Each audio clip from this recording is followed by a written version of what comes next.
What is up, everyone? Inflation data came in right as expected today, so it made the market not as exciting or crazy as it could have been.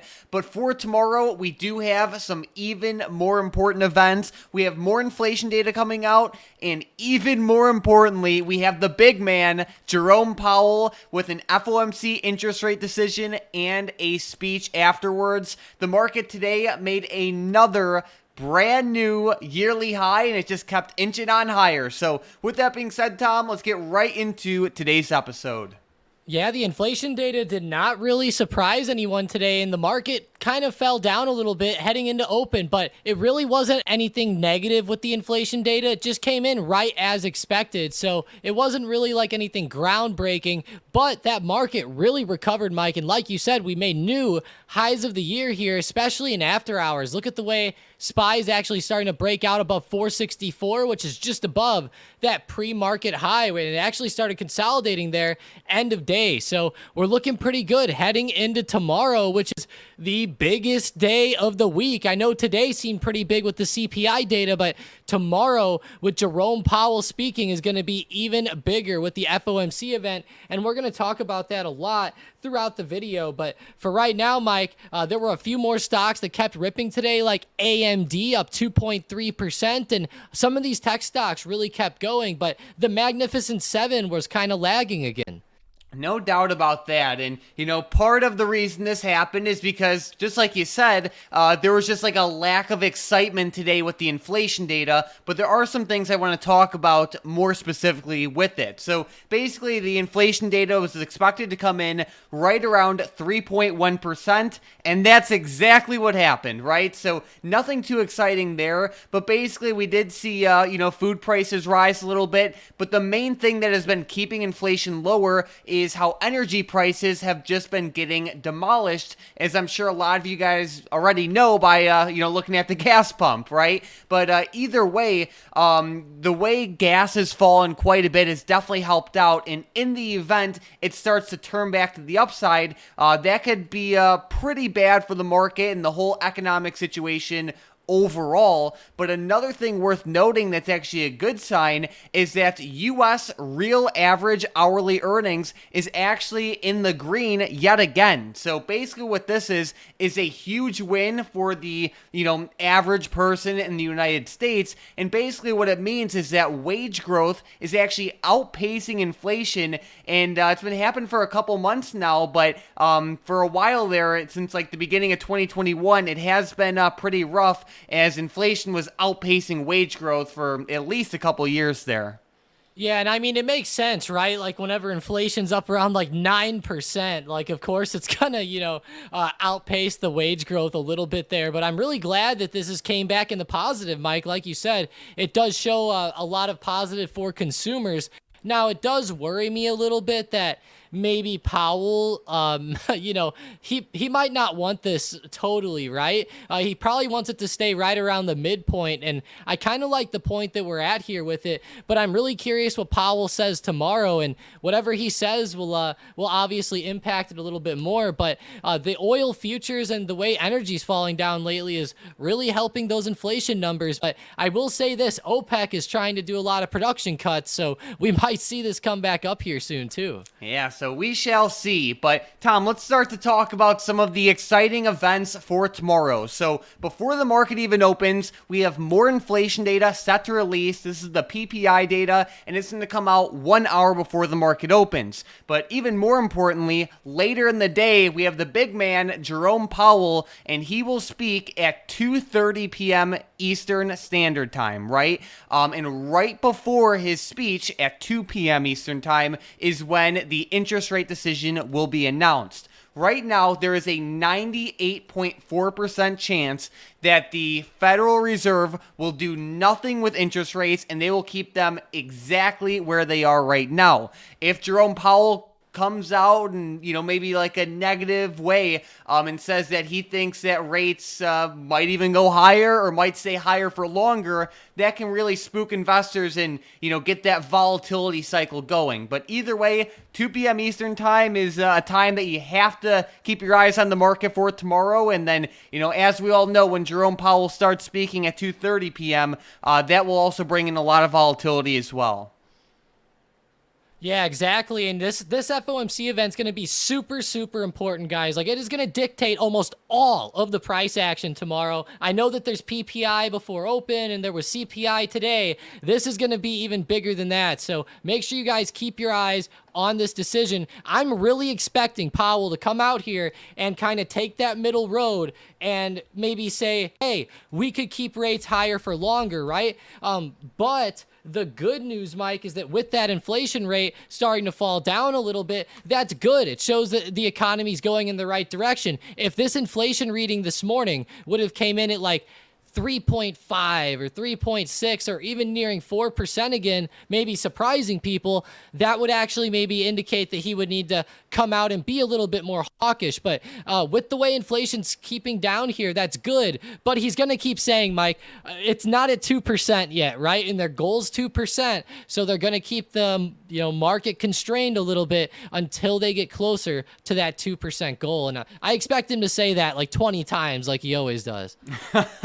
Yeah, Powell's not too eager to turn those money printers back on just yet, right? Maybe give him a little bit of time and maybe he'll consider it. But for the time being, those printers are staying off. But on a different note, and also a slightly scary note, we have Chapter 11 bankruptcies rising pretty rapidly right now. So basically, as we could see, over the past couple of years, Chapter 11 bankruptcy filings have kind of been all over the place, and they really started to creep up since the beginning of January of 2022.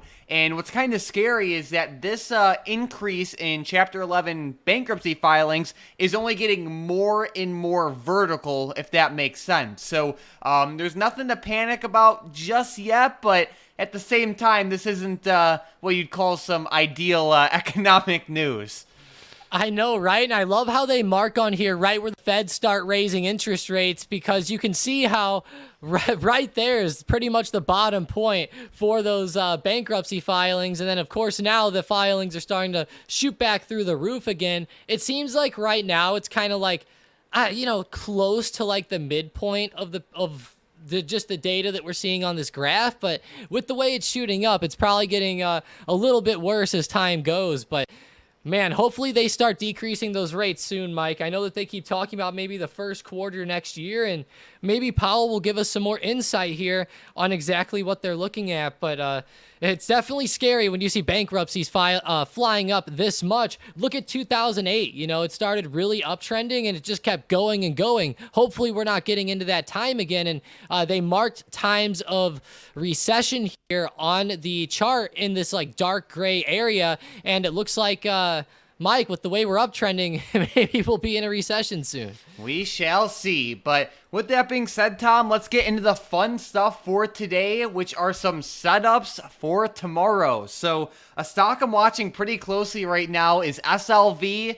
And for those of you who are consistent viewers of the channel, we've been talking about this one for a while now. So basically, SLV has had a fantastic uptrend ever since the beginning of October. And over the past 2 weeks or so, it has struggled quite a bit. And basically, this is expected because whenever you see, increases in gold and silver, not only does the price increase, but more importantly and more consistently, the volatility increases. So basically right now, I'm still bullish on SLV, and I feel like in the short term, it has gotten a little bit too oversold. So basically, I'm pretty bullish on SLV again. Of course, I like it with like a longer term outlook, but even for the shorter term, at this price point, it should be pretty decent. And I have seen multiple times in the past when where Powell speaks or there's an interest rate decision, GLD and SLV normally have some pretty good movement. So keep a close eye on this one for tomorrow.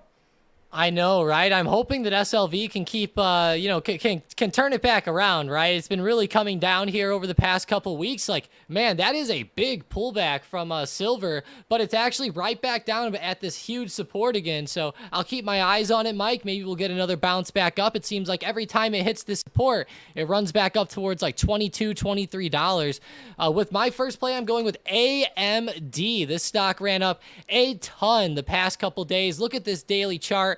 Boy, this thing is on fire right now. I know a lot of you guys have been loving it for day trades over the past few days, and I don't blame you. It's been amazing. But it just hit a huge resistance at 140, and heading over to the book map, you can see how 140 is huge here. In after hours, there's 22,000 shares stacked, but look at when the market was open. There was a stack here on the right side of your screen at 165,000 shares stacked at 140 there, and we hit it earlier and ended up tanking off today. So I'll really be watching this level tomorrow, Mike. If we can break 140, that'll be great for the bulls, right? I'll switch to some bullish opportunities with calls, but at the same time, if we keep staying under 140, then I might even look at a bit of a turnaround with puts. And I really like this 140 level, though. It's a huge area where AMD's having a lot of price action. Sounds great. And guys, Bookmap, for those of you who don't know, is basically like X-ray vision, but for stocks. You see exactly where the buyers and sellers are lined up. And if you guys want access to this software, check out the first link in the description down below, and you will save if you use the link down below. But definitely check it out. It's pretty awesome. On another note, Tom, another stock I'm watching for tomorrow is Tesla. So like we talked about over the past couple days, the Magnificent Seven stocks have been kind of stuck in the mud, and Tesla is definitely one of those, as it hasn't really done anything. But basically, it was relatively weak today on a day where the market itself actually made new yearly highs. So basically, if we see some bearish price action tomorrow, and we see Tesla break below this like 234 level, I will definitely look to play this one to the downside. But a key thing to keep in mind is, to really gauge that price action. So for example, if SPY tomorrow looks the same way SPY looked like today, then you shouldn't short Tesla, right? But on the other hand, if it's like the price action is more bearish and people are kind of freaking out because of what Powell said or what the PPI data was like, then that's a different story. And then, Tesla would present a lot more opportunity to the downside in that scenario. Man, I'll tell you, Tesla's been like stuck here for a little while, Mike, and like you go out to the daily chart and it's been kind of following this lower trend, and it's sitting very close to that. If it rejects again, that's going to be looking pretty rough. So I'll keep my eyes on it for a breakdown tomorrow below that 234 level you mentioned.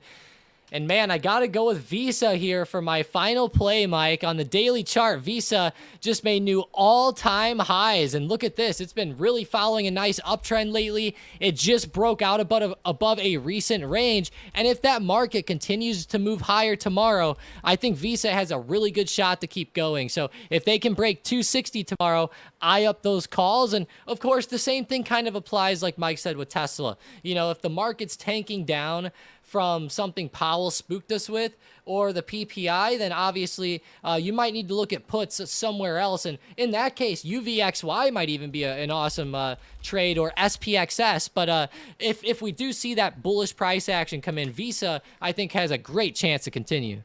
All right, sounds good. Well, with that being said, let's get right into the momentum plays for tomorrow. And with the first one, we have Chewy, that crazy stock, to the upside.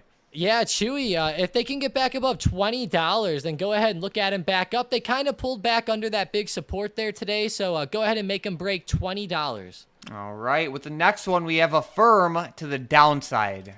AFRM, another growth stock. Yeah, this one down. Go ahead and make them break under 39. Actually, I'll tell you what, Mike. There's a couple wicks just under 39, right at like 38.60. If they can break under that, then go ahead and look at some puts. Perfect. All right, well, with the last one, we have Boeing for both directions. This stock has had a crazy ride over the past couple of years, and especially over the past month. I can't believe Boeing. It just keeps going and going, Mike. And if they pull back under 247.50, then eye up some puts. That is a pretty big area of support here. They've been bouncing off it a lot the past couple days. Now, if they're able to break above 250.50, then look at some calls. I'll repeat that, $250.50. 250 is going to be a huge resistance here on Boeing. So really watch that 247.50 support and then 250.50.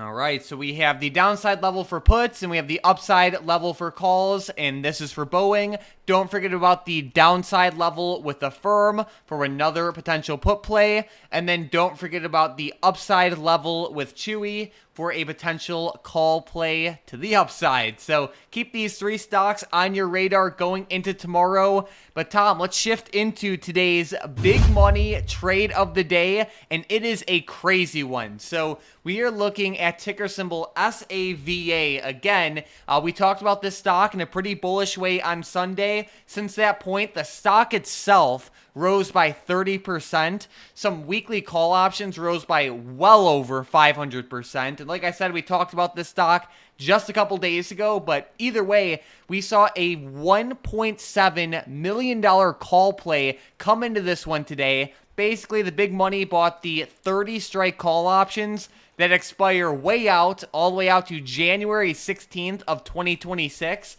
I know some people are going to hear that expiration and, be mind blown, but basically what's happening here is you have a crazy company like SAVA, it's a pharmaceutical company, and these types of companies go absolutely ballistic in both directions, by the way, based off of drug approvals, outlooks, and any sort of news or catalyst with their, drugs and you could say treatments, right? They're crazy companies and they're super volatile. Basically what we're seeing here is the big money, bullish on this stock, but basically what they're doing is in a smart way, they're buying more time than they might actually need. So overall, I think the setup's great as long as you give it the time it needs. The expiration is way out there, but the more time you have on an option, the better, because the less significant the theta decay or time decay is. So, with everything being said, the stock's at a historically low level. At one point in 2021, this stock was trading for $146 a share. Right now, it's at just under $30 a share. It's going to be a volatile one, but, if you're willing to give it time, I think it has a lot of potential. I really do too. I love this price action in the short term, and whenever this stock goes on big runs, man, sometimes they can go on some crazy, crazy runs here to the upside. Even in this smaller range it's been in, some of these runs have been well over 100% to the upside. Let's just see this. There was a small run up. It looks small on the chart anyways, just because it's so volatile. But, this run up here was 240, 250% there. So this thing can have some pretty good moves. The options can go even crazier. So I like it, Mike. It's one of those nice set it and forget it type of plays. And we even had another one on September 29th, and I'll circle right where they bought on this one. Man, they got pretty close to the bottom. I bet you that they're sitting really pretty right now on that $700,000 play.